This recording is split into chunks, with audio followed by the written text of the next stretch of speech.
నువ్వు ఎక్కడికి వెళ్ళినా సరే, నువ్వు ఎన్ని ధరించినా సరే, ఎన్ని చేసినా సరే భారము తీసేవారు ఎవరూ లేరు. ప్రయాసపడి భారము మోస్తున్న సమస్త జనులారా నా యొద్దకు రండి, మీకు విశ్రాంతిని కలుగు చేస్తానని దేవుడు చెప్పి ఉన్నారు.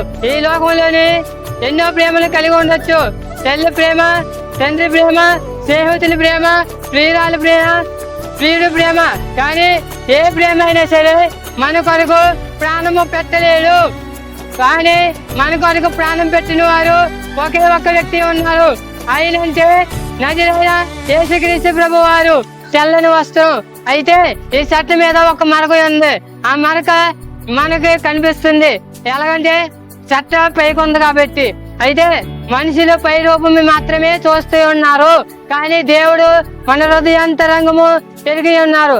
మన హృదయంలోను స్వార్థముతోను, ప్రేమ కపటమైన ప్రేమలతోను, వ్యర్థమైన ఆలోచనతోను, మాటలతోనూ నిండిపోయి ఉన్నది.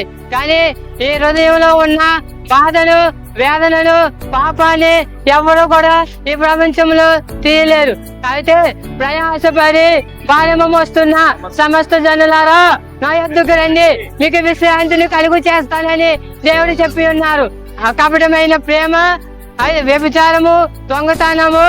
అయితే ఈ పాప పరిహారము పోవాలంటే ఏ కోడను, ఏ మేకను, ఏదే బలి అర్పణ కోరలేదు. కానీ దేవుడు మాత్రం మన హృదయాన్ని మాత్రం బలి అర్పణగా కోరి ఉన్నాడు.